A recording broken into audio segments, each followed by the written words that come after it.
Hello everybody and welcome to another Doctor Who review. This time I'm reviewing the 4th Doctor and the Sunmakers.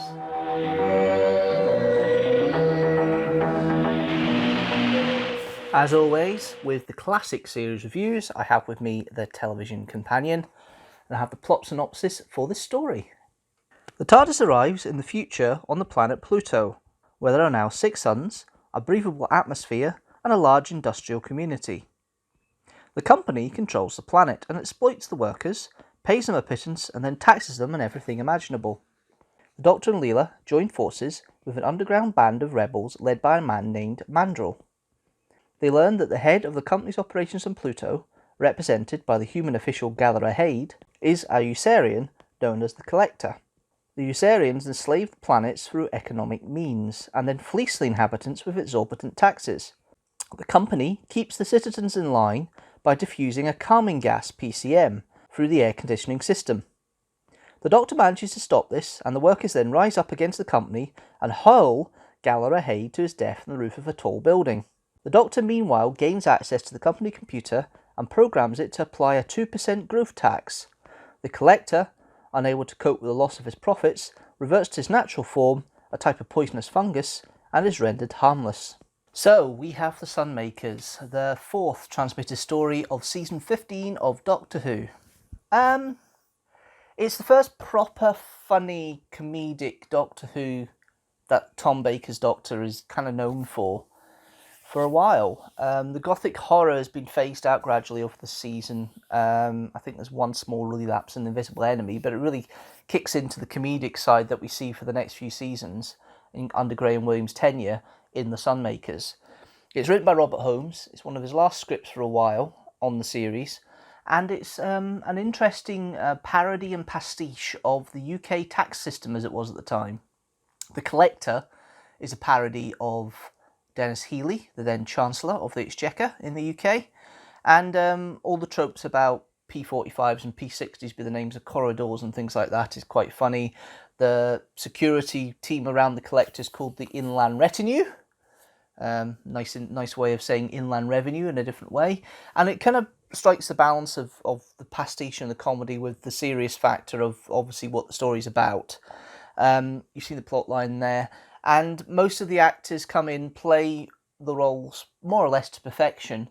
And I'll go through them one by one as we go through this review. So there's a few scenes I do like in this story that I want to make of note. The TARDIS scenes are all quite fun. I know it's only the beginning and end. It's like the beginning and the end of the story, basically. So the Doctor's playing chess with K9, and K9 beats the Doctor, and the Doctor can't believe it. So it's a bit of an interesting little comedy piece there. You've then got the bit where K9's told he's not going anywhere, and the Doctor's trying to not say the word walk without K9 recognising it. I thought that was quite funny. The bit at the end, obviously with the situation with the Doctor stopping the chess match carrying on because he puts the TARDIS into a kind of, oops, I've destabilised the trajectory of the TARDIS and knocked the chess set over.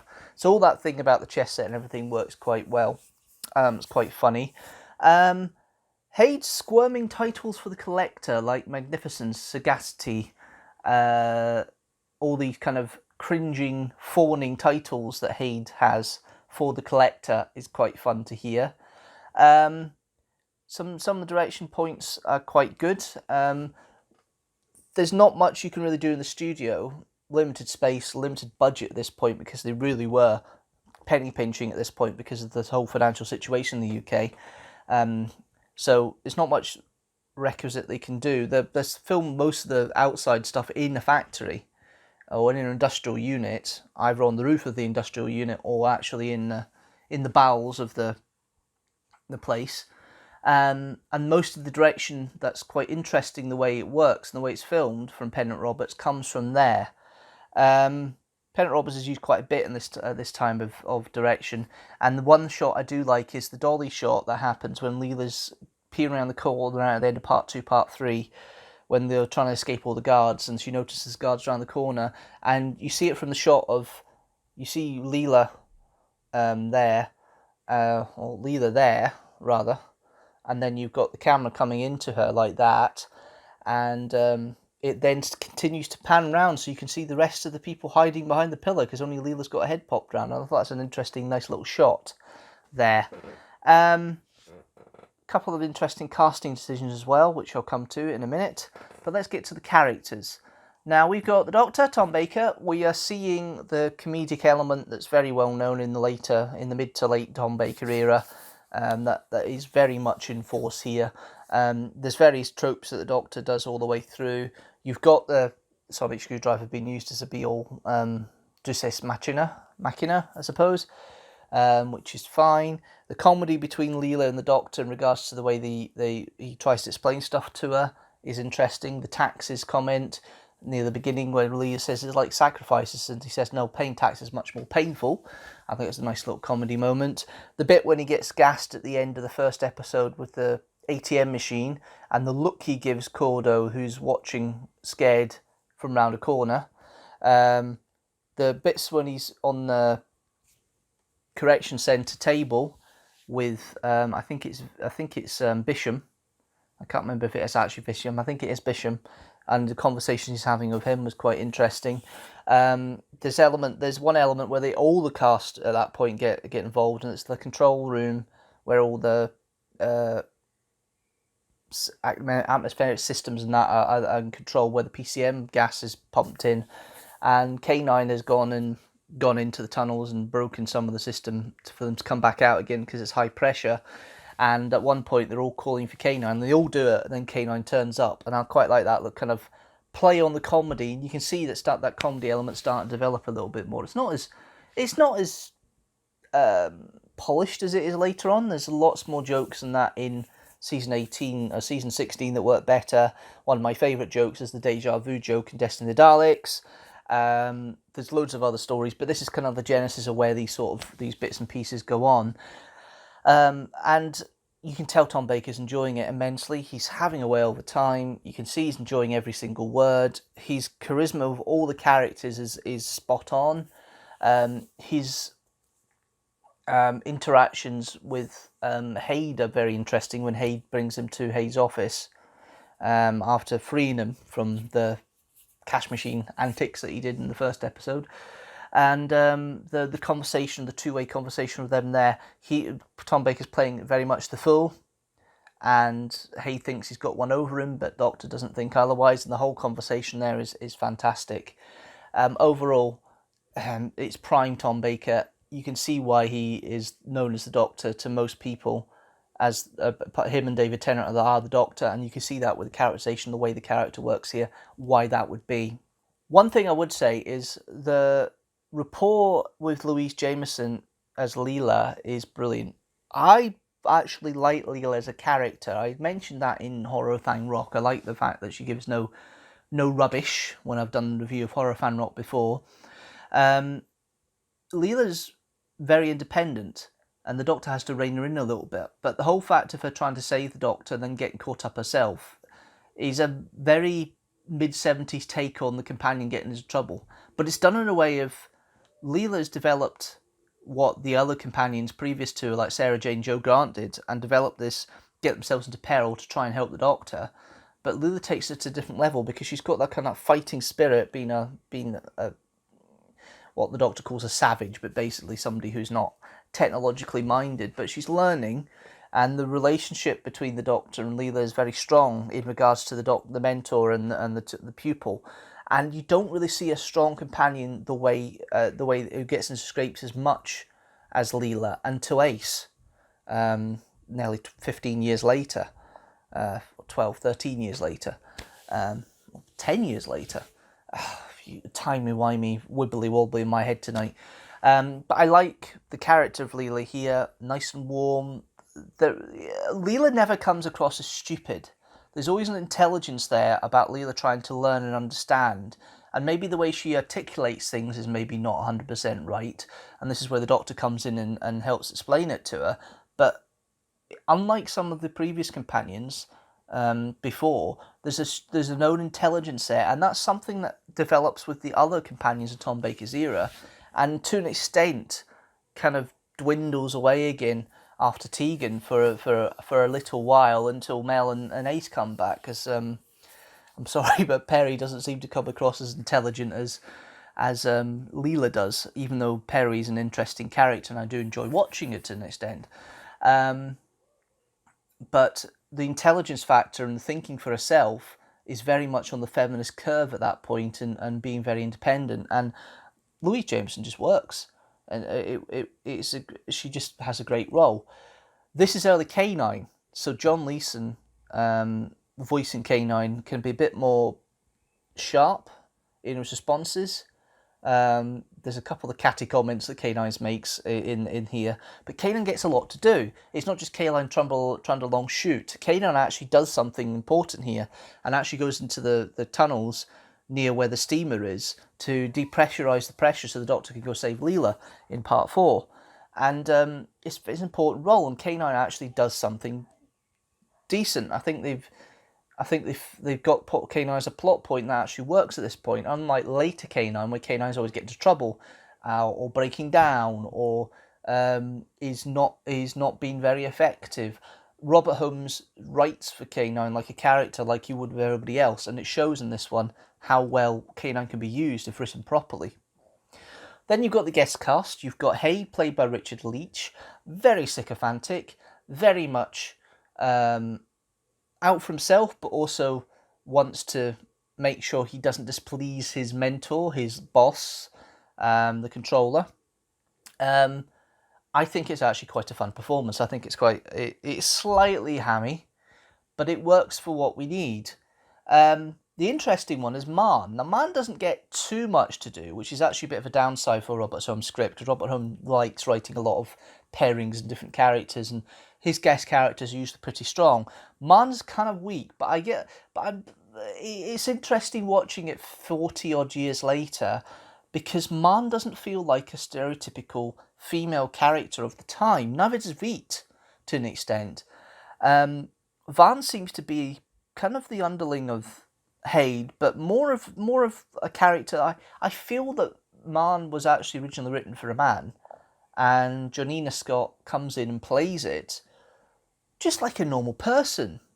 And for those days, unless you've got a feminist bent, some of the stories, the female characters don't seem that strong. There is a history of strong characters, of female characters, guest roles in Doctor Who, but most of them kind of go down the same female tropes that they have. Marn seems a little different, like she's written slightly differently, which is always an interesting way of doing it. And even though there's not much to Marn later in the story, the tendrils that are there to catch your interest with her, and Jonina Scott plays it strong enough, but it's written in a way that's really interesting, the way it works. Then you've got Cordo, played by Ron McCready. He's a little bit annoying, but he's kind of like the one who sees light with all the situation, because they start off with Cordo because his father's died. He thinks he can pay the taxes for it, and then they up the taxes for him, and he can't afford to pay the taxes. And this is where you first see the situation with the tax factor, that people can't afford to pay the taxes, and the whole monetary parody it was for that. And it comes through Cordo, and Cordo gets more and more reckless as the PCM gas gets taken out the atmosphere. And it's really interesting seeing how it's played. And Roy McCready does a good job overall. You've then got Mandrel by William Simmons, played by William Simmons. It's okay. It's kind of the snivelly leader type, who is a little bit of a coward, but and wants to throw his weight around, but can't really throw his weight around. It's solid enough. You've got Veet, who I've mentioned already, by Adrienne Burgess. Yeah, it's more a side role of I'm the token woman who actually can do stuff, but it's not written in a kind of like, oh, I'll do what you say. It's kind of like, no, I'm doing this and I'll get on with it. It's like kind of a rebel sister kind of idea. It's an interesting situation. You've got Gowdry, played by Michael Keating, who's better known as playing Villa in Blake 7, and he got that role probably about the same time as it's been filmed, to be fair. And this kind of, he's mostly a background character, but it's interesting seeing him in a kind of similar role to what Villa would be to an extent later in Blake 7, which I think is quite fun. You've got Bisham, who's the guy who the Doctor is talking about in the talking with in the correction centre. Fairly standard character point at this point. But the main guest star that stands out apart from Haid and Marn and Cordo is the Collector, played by Henry Wolff. It's that voice he's got. And Dennis Healy never had that voice, but it's kind of like very slimy, and it kind of evokes that he's not exactly human. I mean, they've got eyebrows to represent Healy. He wasn't bald, but they've got eyebrows to represent Healy, because Dennis Healy's very well known for his bushy eyebrows. And the whole character, the fact that they've got this alien who's Usarian, who has taken over and controlled things. That's kind of and kind of in around revenue and the money and the civil service sort of idea. It's interesting having that parody with that character. Henry Wolff does a great job. He doesn't turn up to the second episode, but when he does, he kind of he's the only other one that takes a screen up when he's there. And the bit I like particularly is the steaming scene just before they get steamed in the tail end of the third episode. He says, "This is what gives me job satisfaction." You know, it's evil street that they come across, but the way the voice is just really works all the way through, and it makes it more engaging. I do enjoy that. I've touched on the direction a little bit, and I've touched on the writing a little bit. I like the way that Robert Holmes writes the scripts, because he tends to pair people up. So you've got, obviously, the Doctor and Leela paired up here. You end up with Cordo and Bisham pairing up together. Haid and Marn tend to be a double act as well. And it's a great way of getting interplay and building characters, and they all seem to work to a level on these scripts. And even in his last proper script, which was The Mysterious Planet for Trial of a Time Lord, he's still doing pairings. You've got Broken Tooth Katrika, you've got Glitz and Dibber, you've got the Doctor and Perry, or the Doctor and Merdine, or Baltasar. And he's always got pairings that pair off, and it works. And it does the same here. And it's a great way of writing for it, and having these pairs that work off each other throughout the thing. And he develops the characters a little bit as well. You've got that arc with Cordo in the story. You've got that kind of slightly different arc with Marn, although Marn's way of saying "I'll flip" at the end is a bit weird, but it's part of the story. You've only got so much time to write it. But that writing there, and it's good Holmes. I wouldn't say it's strong Holmes. There's better stories, but it's certainly not one of the weakest, and it's certainly an enjoyable story overall. I love the pastiche of the tax system. It's quite unique for Doctor Who at that point with the pastiche, the way it's done. There are pastiches in the other series, of course, but something about the tax system, you don't see a lot of that about finance and that sort of parody again until the Colin Baker era with Syl and Vengeance and Varos, which I've already reviewed as well. The financial systems and the way finances work don't really come up in such a strong way again for another 7-8 years. So it's interesting to see it here. The direction by Pennant Roberts is okay. It works. Pennant Roberts has a couple of nice little flourishes that come up every so often. This is another one that comes up okay. And that as I say, that panning shot I mentioned earlier, that dolly shot I mentioned earlier is really good. You're limited in what you can do in the studio. Very much multi-camera setup most of the time, but it flows fine. There's no awkward bits in it. There's no bits I wanted to go, I'm not sure about this, it doesn't look right. It flows, it does the job, it gets from A to B, and it's ineffectual. And those are the sort of directions you want. You want ones that look like the flow, to let the story breathe, and he does that well. The music is with Dudley Simpson. This is Pomp Dudley at the moment. We've got away from all of the peeps and pops of the synthesizers that a lot of the synthesizers you used in the early 70s. We're now in the era of the horns and the organ. I don't know if it's a Hammond organ, but it's one of these kind of synthesized organs he uses. I cannot remember it. And the percussion and this limited ensemble he has, and it doesn't overcook it. It works. And he just punctuates when he needs to. It's not the oboe for all the sinister scenes are there. Overall, it's Doctor Who music as you expect in the 70s. It doesn't overpower. It complements where it needs to, and it doesn't make too much of a difference. It just helps build into this very good story overall. And Graham Williams is obviously flying into his role, the producer by this point, and very confident. This is Robert Holmes' last script edited story, and it's certainly a change and transition, and it makes all the difference, I think. So overall, I'm kind of in two minds whether to go for a 4, but it's not strong 4, it's more enjoyable, good story. I wouldn't say it's the strongest story of the season. The strongest story is Horror of Fan Rock, but it is in that same guideline and the way it works. And I would actually give this story a quite solid 3.5 TARDISes out of 5. Okay, let's see how that stacks up with all the other reviews done so far. With nearly 50 reviews, it's getting quite busy at 3.5 TARDISes out of 5.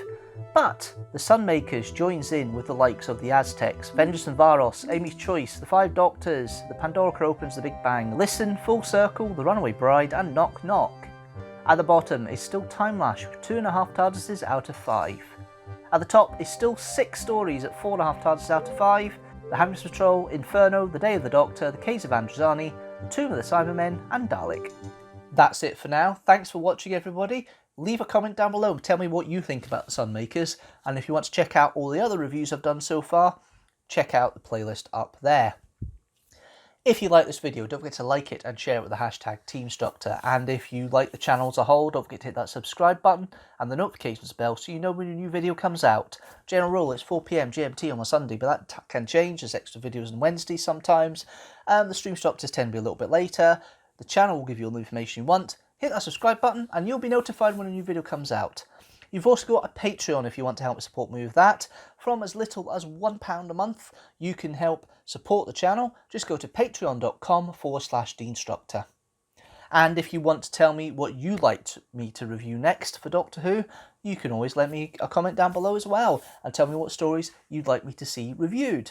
We're getting nearly to 50. We're getting very close to that stage where I might do something extra special and change it up a little bit going forward.